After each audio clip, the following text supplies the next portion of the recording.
राधे राधे बहनों, जय श्री कृष्णा। शीतला माता का व्रत कैसे और क्यों करना चाहिए, यह जानना भी बहुत ज़रूरी होता है कि हमें कोई भी व्रत किस लिए करना होता है, जिससे कि हमें उसका पूरा लाभ मिल सके। शीतला माता सभी के ऊपर कृपा करें। काफ़ी लोगों की कुल देवी होती हैं शीतला माता, तो उन्हें किस प्रकार व्रत और पूजन करना है, क्या क्या भोग लगाना होता है, किस तरह से पूजा अर्चना करेंगे तो शीतला माता ज़्यादा प्रसन्न होंगी, कौन सी कथा पढ़ेंगे, कौन सा जाप करेंगे, कब भोग लगाना है, भोग तैयार कब करना है आपको, और मंदिर से आने के बाद किस तरह से पूजा करनी है। अपने घर में आकर भी पूजा करनी बहुत ज़रूरी होती है। और इसके साथ ही कई जगहों पर खजाना बोने की परंपरा की जाती है, तो वह कैसे की जाएगी। थोड़ी सी परंपराएं सभी जगह अलग होती हैं, लेकिन माता शीतला ही हैं और उन्हीं की सभी लोगों को पूजा करनी होती है। थोड़ी सी विधि अलग हो सकती है, लेकिन पूजा लगभग सभी जगह एक जैसी ही होती है। तो पूरी वीडियो देखिएगा। अगर आपसे कोई चीज़ छूट जाएगी तो यह वीडियो देखकर आपको पूरी तरह से समझ में आ जाएगी। चैनल को सब्सक्राइब ज़रूर कर लीजिएगा, बेल आइकन ज़रूर दबाइएगा और वीडियो में पूरी तरह से बने रहिएगा। कमेंट में जय शीतला माता की लिखना बिल्कुल मत भूलिएगा। कभी कभी क्या होता है कि हमारे घर में ना, जब भी कोई व्रत आता है, त्यौहार आता है, जैसे होली है, दीपावली है, कोई भी बड़ा त्यौहार, तो आपने देखा होगा कि अक्सर हमारे घर में झगड़े शुरू हो जाते हैं, लड़ाइयाँ शुरू हो जाती हैं। कोई भी भगवान से संबंधित कोई कार्य होना होता है तो वह पूर्ण नहीं हो पाता है। इसी के लिए हमें शीतला माता का व्रत और पूजन करना चाहिए, क्योंकि शीतला माता होती हैं, वह हर चीज़ को ठंडा कर देती हैं, शांत कर देती हैं। इसीलिए शीतला माता का व्रत और पूजन किया जाता है। दूसरा, हम शीतला माता का व्रत करते हैं अपने बच्चों के लिए। जो बीमारियां बच्चों को हो जाती हैं, जैसे चेचक है, खसरा है, टीबी है, इन सभी रोगों से रक्षा करती हैं शीतला माता। तो बच्चों की अच्छी सेहत के लिए हम ये व्रत करते हैं, अपने बच्चों की तरक्की के लिए, भविष्य उज्जवल हो उनका, इसके लिए यह व्रत किया जाता है। तो सभी माताएं, सभी बहनें अपने घर में सुख शांति के लिए और अपने बच्चों के उज्जवल भविष्य के लिए शीतला माता का व्रत ज़रूर करें। अब हम जानते हैं कि हमें शीतला माता का व्रत और पूजन किस दिन करना चाहिए। तो होलिका दहन के बाद जो पहला सोमवार आता है, उस दिन शीतला माता का व्रत और पूजन किया जाता है। यानी कि रविवार के दिन आप भोजन सामग्री बना लेते हैं, प्रसाद बनाते हैं और सोमवार को व्रत करते हैं। दूसरा, आप जो भी सप्तमी तिथि आती है, कृष्ण पक्ष की सप्तमी तिथि चैत्र मास में जो आती है, उस दिन व्रत किया जाता है। और कुछ लोगों के यहाँ अष्टमी तिथि को भी व्रत किया जाता है। तो आपके यहाँ जैसी भी परंपरा हो व्रत रहने की, आप उस दिन रख सकते हैं। लेकिन मेरी एक बात और मानिएगा कि जब भी होलिका दहन के बाद सोमवार आता है, तो अगर तीसरे दिन सोमवार आ जाता है तो तीसरे दिन का सोमवार व्रत नहीं किया जाता है। जो भी शीतला माता की पूजा है वह सप्तमी तिथि और अष्टमी पर ज़्यादा शुभ मानी जाती है। तो यदि आप पहली बार व्रत रह रहे हैं तो अष्टमी तिथि पर उठाएंगे तो आपको हर बार व्रत करने का, पूजन करने का सौभाग्य प्राप्त होगा। सोमवार में ऐसा नियम नहीं है। होलिका दहन के बाद यदि तीसरे दिन सोमवार पड़ जाता है तो शीतला सप्तमी का व्रत नहीं रहा जाता है। इसीलिए आप सप्तमी तिथि या अष्टमी तिथि पर व्रत उठाएंगे तो आपको ज़्यादा लाभ होगा। चलिए अब समझते हैं कि आपको व्रत की शुरुआत कैसे करनी है। इस बार शीतला माता का व्रत 21 मार्च को शुक्रवार के दिन पड़ रहा है। यदि आप सप्तमी का व्रत रह रहे हैं और यदि अष्टमी का व्रत रह रहे हैं तो शनिवार 22 मार्च को पड़ेगा। और सोमवार तीसरा आपको पता है 17 मार्च को पड़ रहा है। तो आप सोमवार का व्रत तो नहीं रख सकते हैं इस बार, लेकिन सप्तमी अष्टमी का व्रत आप कर सकते हैं। तो अब आपको पूजा कैसे करनी है। सप्तमी तिथि का व्रत रह रहे हैं तो आप एक दिन पहले ही पूरा भोजन बनाकर रख लेंगे। क्या क्या भोग सामग्री में बनाएंगे, सबसे पहले आप वह जान लीजिए। सबसे ज़्यादा ज़रूरी होता है चने भिगो कर रखना। पहले से ही चने भिगो कर रखे जाते हैं, बनाए नहीं जाते हैं, उन्हें भीगे हुए चने ही चढ़ाए जाते हैं। उसके साथ ही दही जमाना है। अगर आप दही नहीं जमा पाते हैं तो मार्केट से भी खरीद कर ले आइएगा। इसके साथ ही मीठी पूड़ी बनाई जाती हैं, पुए बनाए जाते हैं और सबसे ज़्यादा ज़रूरी होता है मीठे चावल का प्रसाद और भोग तैयार करना। ये सभी सामग्री आप व्रत रहने से एक दिन पहले ही बना लेंगे, क्योंकि जिस दिन व्रत रहा जाता है उस दिन चूल्हा नहीं जलाया जाता है। उस दिन बासा खाना ही खाने की परंपरा होती है। इस व्रत का सबसे बड़ा नियम है कि आपको बासा खाना ही खाना है, चूल्हा नहीं जलाया जाता है। और यदि आप व्रत रह रहे हैं, मान लीजिए घर में किसी को बासा खाने की आदत नहीं है, तो आप कुछ भी नहीं बनाएंगे। आप अपने बच्चों से बोल दीजिए या किसी से कह दीजिए, लेकिन आप स्वयं चूल्हा जलाकर अग्नि प्रज्वलित करना ही बहुत अशुभ माना जाता है शीतला माता के व्रत में। तो आप किसी से कहकर खाना बनवा लीजिए, लेकिन हो सके तो आप स्वयं अग्नि प्रज्वलित मत कीजिएगा। इस दिन बासा खाना ही खाया जाता है और माँ को भी भोग लगाया जाता है। के साथ ही आप कोई भी सब्जी भी उसी समय बनाकर रख लीजिए, क्योंकि दूसरे दिन भी आपको वही सब्जी खानी होती है। तो हो सके तो बिना प्याज लहसुन की ही सब्जी बनाइएगा। एक दो जितनी भी बनाना चाहें आप सब्जी बना सकते हैं, और लेकिन वो भोग नहीं लगाई जाएंगी। माता रानी को भोग के लिए चावल, दही, मीठे चावल, पुए, मीठी पूड़ी, इन चीज़ों का ही भोग लगाया जाएगा। तो आपको भोग सामग्री समझ आ गई होगी। भोग के बाद अब हम बात करते हैं कि आपको व्रत कैसे रहना है और आपके पास क्या क्या पूजा सामग्री होनी चाहिए इस व्रत को करने के लिए। तो सबसे पहले तो समझ लीजिए कि आपको सूर्योदय से पहले उठना है। सूरज का ताप बिल्कुल भी नहीं लगना चाहिए, उससे पहले आप पूजा करके आ जाएंगे। इस तरह से आपको उठना है। काफ़ी जगहों पर तो स्नान भी नहीं किया जाता है और ऐसे ही जाकर सबसे पहले शीतला माता की पूजा की जाती है। लेकिन मेरे हिसाब से तो स्नान आदि करने के बाद ही पूजा करनी चाहिए। तो ठंडे जल से स्नान कीजिए, जो भी आपके यहाँ नॉर्मल जल आता है उससे स्नान कीजिएगा, गर्म जल से स्नान मत कीजिएगा। और हाँ, एक दिन पहले मेहंदी ज़रूर लगाइएगा। किसी भी सुहागन स्त्री को मेहंदी इस समय ज़रूर ही लगानी चाहिए, क्योंकि शीतला माता पर ठंडी ठंडी चीज़ें चढ़ाई जाती हैं। तो आपके हाथों में लगी हुई मेहंदी भी उन्हें शीतलता का एहसास देगी, इसीलिए अपने हाथों में मेहंदी लगाइएगा। सुबह प्रातः उठने के बाद आपको पूजा सामग्री तैयार कर लेनी है।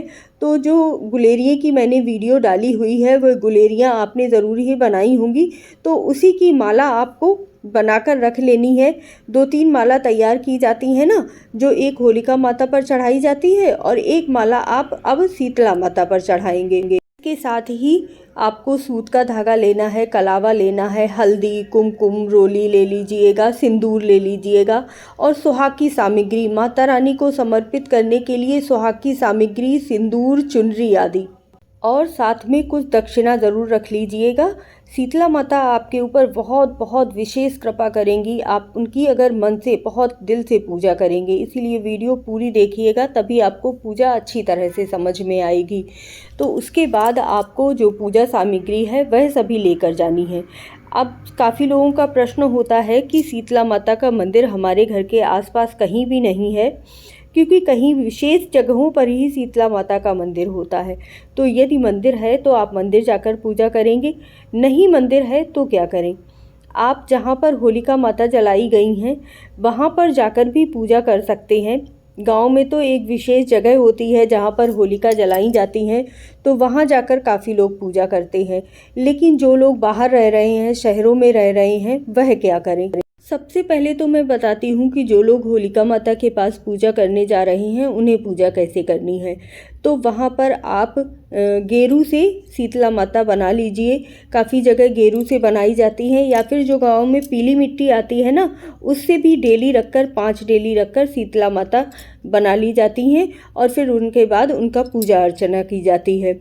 होलिका माता का स्थान भी अगर आपसे काफ़ी दूर है तो आप घर पर, अपने घर से थोड़ा सा बाहर निकलकर, नीम का पेड़ अगर आपके घर के पास में हो तो वहाँ भी आप इस तरह से ही गेरू से या पीली मिट्टी की डेली रखकर और शीतला माता की पूजा कर सकते हैं। सबसे पहले आपने जो गेरू से शीतला माता बनाई हैं उन पर जल का छींटा दीजिए, उन्हें शीतलता दीजिएगा। उसके पश्चात आपको हल्दी लगानी है, कुमकुम लगानी है, सिंदूर लगाना है। जो भी सुहाग की सामग्री लेकर आए हैं वह अर्पित कीजिएगा। जल अर्पित कीजिएगा। जल में थोड़ा सा मक्खन डालकर अर्पित किया जाता है, क्योंकि मक्खन शीतलता प्रदान करता है। और इसके साथ ही 7 अनाज भी अर्पित किए जाते हैं, तो आप 7 अनाज भी लेकर ज़रूर जाइएगा। दही एक दोने में लेकर जाइएगा जो माता रानी को अर्पित किया जाता है। और काफ़ी जगहों पर आटे की 5 लोई बनाई जाती हैं, वह भी उन्हें चढ़ाई जाती हैं। तो मुख्य प्रसाद में आपको मीठे चावल, दही, पुए आदि का भोग लगाना होता है, मीठी पूड़ी का भोग लगाना होता है और साथ में चने का और आटे की जो 5 लोई बनाई जाती हैं वह चढ़ाई जाती हैं। तो यह भोग प्रसाद चढ़ाना होता है। काफ़ी जगहों पर जो माताएं होती हैं वह अपने मायके की भी पूजा करती हैं। तो जिस तरफ भी आपका मायका है उस तरफ मुख करके आप शीतला माता की पूजा कर सकते हैं। इसके साथ ही माता रानी को मेहंदी अर्पित करना बिल्कुल मत भूलिएगा। सुहाग की सामग्री में आप मेहंदी ज़रूर अर्पित करेंगे क्योंकि मेहंदी शीतलता प्रदान करती है। ध्यान रखिएगा कि आपको दीपक बिल्कुल भी नहीं जलाना है। दीपक लेकर जाएंगे, आप घी का दीपक बनाकर लेकर जाएंगे, लेकिन माता रानी के सामने घी का दीपक प्रज्वलित नहीं करना है क्योंकि माता रानी को शीतलता प्रदान करनी है। और शीतलता प्रदान करने के बाद यदि आप दीपक प्रज्वलित कर देंगे तो आपका व्रत खंडित हो जाएगा। काफ़ी जगहों पर जलाया जाता है, तो आप देख लीजिएगा भाई, क्योंकि शीतला माता के व्रत में दीपक नहीं प्रज्वलित किया जाता है। जब आप वहाँ से पूजा करके वापस आ रहे होंगे तो सबसे पहले खजाना बोया जाता है। तो वहीं पर आप थोड़ी सी मिट्टी का भाग करके और बाजरा या जौ हो, गेहूँ हो, जो भी आपके पास अनाज हो वह थोड़ा सा ज़रूर बोकर आइएगा। कहा जाता है कि इससे हमारे बच्चों के जीवन में सुख और समृद्धि आती है, बच्चे विकास करते हैं, उनके जीवन में उन्नति आती है। और काफ़ी जगहों पर सिक्के बोए जाते हैं, तो आप 1 रुपए का सिक्का बोकर उसके ऊपर जल का छींटा ज़रूर दीजिएगा, उन्हें शीतलता ज़रूर प्रदान कीजिएगा। और इसके बाद जब आप अपने घर में वापस आ जाएंगे तो आप हल्दी लेकर गए हैं, उसकी थापें अपने घर के दीवार पर ज़रूर लगाइएगा। इससे कहा जाता है कि जो भी आदि व्याधि, जो भी परेशानी, बीमारी, रोग, कोई भी अड़चन हो, कोई भी परेशानी हो, सब शीतला माता हर लेती हैं। इसीलिए शीतला माता की 5 थापें अपने दरवाजे पर लगाई जाती हैं। इसके साथ ही माता रानी मंदिर में बैठकर आपको क्षमा याचना ज़रूर करनी है।